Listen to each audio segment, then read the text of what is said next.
Janani ಜನ್ಮಭೂಮಿಶ್ಚ ಸ್ವರ್ಗಾದಪಿ ಗರಿಯಸಿ. Janani ಜನ್ಮಭೂಮಿಶ್ಚ ಸ್ವರ್ಗಾದಪಿ ಗರಿಯಸಿ. First of all, I wish you all a very happy Independence Day, and I am very proud to be the citizen of that country which is nuclear power of whole world. ಇಂದು ನಮ್ಮ ನಿಮ್ಮೆಲ್ಲರ ಜೀವನದ ಸುವರ್ಣಾಕ್ಷರದಿಂದ ಬರೆದಿರುವ ಅತ್ಯಮೂಲ್ಯವಾದ ದಿನ. ಕಾರಣ, ಬ್ರಿಟಿಷರು ನಮ್ಮ ದೇಶವನ್ನು ಬಿಟ್ಟು ತೊಲಗಿದ ದಿನ ಈ ಸುದಿನ. ಪರಕೀಯರ ಸಂಕೋಲನೆಯನ್ನು ನಮ್ಮ ತಾಯಿ ಭಾರತಾಂಬೆಯು ಕಿತ್ತು ಎಸೆದ ದಿನ ಈ ಪ್ರಮುಖ ದಿನ. ಆಕೆಯ ಮಡಿಲಲ್ಲಿ ಸ್ವಾತಂತ್ರ್ಯವಾಗಿ ಉಸಿರಾಡಿದ ದಿನ ಈ ದಿನ. ಒಂದ ಎರಡ ಒಟ್ಟಾರೆ ಹೇಳಬೇಕಾದರೆ ಭಾರತೀಯರ ಮರುಜನ್ಮಕ್ಕೆ ಕಾರಣವಾದ ದಿನ ಈ ಆಗಸ್ಟ್ 15. ಒಂದು ಕಾಲದಲ್ಲಿ ಸರ್ವ ಸಂಪದ್ಭರಿತವಾದ ಭಾರತದಲ್ಲಿ ಕೇವಲ ಸಾಂಬಾರ್ ಪದಾರ್ಥಗಳ ಮಾರಾಟಕ್ಕೆಂದು ಬಂದ ಬ್ರಿಟಿಷರು ನಮ್ಮ ನೆಲದಲ್ಲಿಯೇ ನೆಲೆಯೂರಿ ಅಲ್ಲದೆ ನಮ್ಮಲ್ಲೇ ಬಿರುಕುಗಳನ್ನುಂಟು ಮಾಡಿದರು. ದೇಶಕ್ಕೆ ಬಂದ ಎಷ್ಟೋ ವಿದೇಶಿಯರಲ್ಲಿ ಈ ಕೆಂಪು ಮೂತಿಯ ಮಂಗಗಳೇ ನಮ್ಮ ದೇಶವನ್ನು 200ಕ್ಕೂ ಹೆಚ್ಚು ಕಾಲ ಭಾರತ ಮತ್ತು ಭಾರತೀಯರನ್ನು ಆಳಿದರು. ದೇಶ ನಮ್ಮದು, ಭೂಮಿ ನಮ್ಮದು, ಉಸಿರಾಡುವ ಗಾಳಿ ನಮ್ಮದು, ಕುಡಿಯುವ ನೀರು ನಮ್ಮದು, ಅಲ್ಲದೆ ಸೇವಿಸುವ ಆಹಾರ ಕೂಡ ನಮ್ಮದೇ. ಆದರೆ ನಮ್ಮ ಮೇಲಿನ ದಬ್ಬಾಳಿಕೆ ಮಾತ್ರ ಬ್ರಿಟಿಷರದ್ದು. ಸ್ನೇಹಿತರೆ, ಎಂತಹ ವಿಪರ್ಯಾಸ ನೋಡಿ. ಅಷ್ಟೈಶ್ವರ್ಯಭರಿತವಾದ ನಮ್ಮ ತಾಯಿ ಭಾರತಾಂಬೆಯು ತನ್ನ ಬೃಹತ್ ಸಾಮ್ರಾಜ್ಯದಲ್ಲಿ ತಾನೇ ಬಂಧಿತಳಾದಳು. ಆದರೂ ಧೈರ್ಯವಂತ, ಸಾಹಸವಂತ ಹಾಗೂ ಬುದ್ಧಿವಂತ ಮಕ್ಕಳ ಜನ್ಮದಾತೆಯಾದಳು.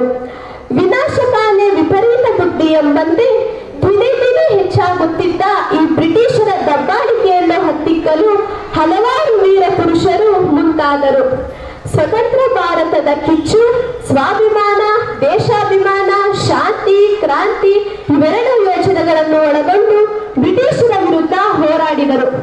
ನಮ್ಮ ಭಾರತ ಮಾತೆಯ ವೀರಪುತ್ರರಾದ ಲಾಲ್ ಬಹದ್ದೂರ್ ಶಾಸ್ತ್ರಿ, ನೇತಾಜಿ ಸುಭಾಷ್ ಚಂದ್ರ ಬೋಸ್, ನೆಹರೂಜಿ, ಬಾಪೂಜಿ, ಲೋಕಮಾನ್ಯ ಬಾಲ್ ಗಂಗಾಧರ್ ತಿಲಕ್ ಹೀಗೆ ಹಲವಾರು ನಾಯಕರು ತಮ್ಮ ರಕ್ತವನ್ನು ಸುರಿಸಿ ದೇಶದ ಸ್ವಾತಂತ್ರ್ಯಕ್ಕಾಗಿ ಹೋರಾಡಿದರು. ತಮ್ಮ ಜೀವನವನ್ನೇ ಭಾರತಾಂಬೆಯ ಸ್ವಾತಂತ್ರ್ಯಕ್ಕಾಗಿ ಮುಡಿಪಿಟ್ಟರು. ಬಾಲ್ ಗಂಗಾಧರ್ ತಿಲಕ್ ರವರು ಸ್ವರಾಜ್ಯ ನನ್ನ ಜನ್ಮಸಿದ್ಧ ಹಕ್ಕು, ನಾನದನ್ನ ಪಡೆದೇ ತೀರುತ್ತೇನೆ ಎಂದರು. ಇನ್ನು ಸುಭಾಷ್ ಚಂದ್ರ ಬೋಸ್ ರವರು ನೀವು ನನಗೆ ರಕ್ತವನ್ನು ಕೊಡಿ, ನಾನು ನಿಮಗೆ ಸ್ವಾತಂತ್ರ್ಯವನ್ನು ನೀಡುತ್ತೇನೆ ಎಂದರೆ, ಮಹಾತ್ಮ ಗಾಂಧೀಜಿರವರು ಸ್ವಾತಂತ್ರ್ಯ ಚಳುವಳಿಯಲ್ಲಿ ಮಾಡು ಇಲ್ಲವೇ ಮಡಿ ಎಂಬ ಘೋಷಣೆಯನ್ನಿಟ್ಟು ನಮ್ಮ ಜೀವನ ಹಂಗು ತೊರೆದು ದೇಶದ ಸ್ವಾತಂತ್ರ್ಯಕ್ಕಾಗಿ ಹೋರಾಡಲು ಮುಂದಾದರು. ಇನ್ನು ಹಲವಾರು ನಾಯಕರು ತೆರೆಮರೆಯಲ್ಲೇ ಹೋರಾಡಿ ಮುಂದಾಳುಗಳಿಗೆ ಸಹಾಯಸ್ತ ನೀಡಿದರು. ಇಂದು ಅವರೆಲ್ಲರಿಗಾಗಿ ನಾನು ನನ್ನ ಕೋಟಿ ಕೋಟಿ ನಮನಗಳನ್ನು ಸಲ್ಲಿಸುತ್ತೇನೆ.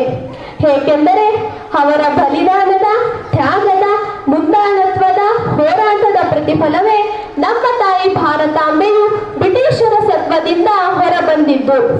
ಈ ಆಗಸ್ಟ್ 15, 1947 ಸತತ ಪರಿಶ್ರಮದ ಫಲವಾದ ಈ ಸ್ವಾತಂತ್ರ್ಯವು ಸ್ವೇಚ್ಛೆಯಾಗದೆ ಸದುಪಯೋಗವಾಗಬೇಕು.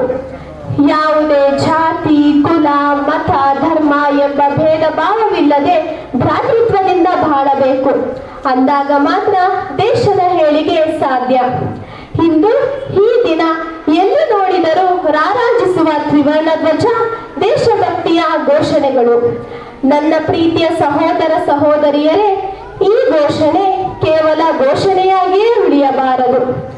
ನಮ್ಮ ಹಿರಿಯರು ಅತಿ ಕಷ್ಟಪಟ್ಟು ಗಳಿಸಿಕೊಟ್ಟ ಸ್ವತಂತ್ರ ಭಾರತ ಎಂಬ ಬೆಲೆ ಕಟ್ಟಲಾಗದ ವಿಶಾಲವಾದ ಈ ಮಣ್ಣಿನ ಋಣವನ್ನು ತೀರಿಸಲು ನಾವೆಲ್ಲರೂ ಸಹಭಾಗಿಯಾಗೋಣ, ಶ್ರಮಿಸೋಣ. ದೇಶ ನನಗೇನು ಮಾಡಿದೆ ಎನ್ನದೆ ದೇಶಕ್ಕೆ ನಾನೇನು ಮಾಡಿದ್ದೇನೆ ಎಂಬ ಕಟು ಸತ್ಯವನ್ನು ಅರಿಯೋಣ. ಎಲ್ಲ ಕ್ಷೇತ್ರಗಳಲ್ಲಿಯೂ ದಾಪುಗಾಲನ್ನಿಟ್ಟು ವಂಚನೆಯಲ್ಲಿರುವ ನಮ್ಮ ದೇಶ ಭಾರತ ಇನ್ನು ಎತ್ತರಕ್ಕೆ ಏರಿಸುವ ಜವಾಬ್ದಾರಿಯನ್ನು ನಾವೆಲ್ಲರೂ ಹೊಂದಿದ್ದೇವೆ. ಇಂದು ಈ ಅವಿಸ್ಮರಣೀಯ ದಿನದಂದು ತಮ್ಮ ಜೀವನವನ್ನು ಪಣಕ್ಕಿಟ್ಟು ನಮಗೆಲ್ಲರಿಗೂ ಮಾರ್ಗದರ್ಶಕರಾದ ಎಲ್ಲ ವೀರ ಸೇನಾನಿಗಳಿಗೆ ನನ್ನ ನಮನಗಳನ್ನು ತಿಳಿಸುತ್ತಾ ಮತ್ತೊಮ್ಮೆ ಎಲ್ಲರಿಗೂ ಸ್ವತಂತ್ರ ದಿನಾಚರಣೆಯ ಆರ್ಥಿಕ ಶುಭಾಶಯಗಳನ್ನು ಕೋರುತ್ತಾ ನನಗೆ ಒಂದೆರಡು ಮಾತನಾಡಲು ಅವಕಾಶ ಕಲ್ಪಿಸಿಕೊಟ್ಟ ಎಲ್ಲರಿಗೂ ನನ್ನ ಧನ್ಯವಾದಗಳನ್ನು ತಿಳಿಸುತ್ತೇನೆ. ಬೋಲೋ ಭಾರತ್ ಮಾತಾ ಕಿ ಜೈ.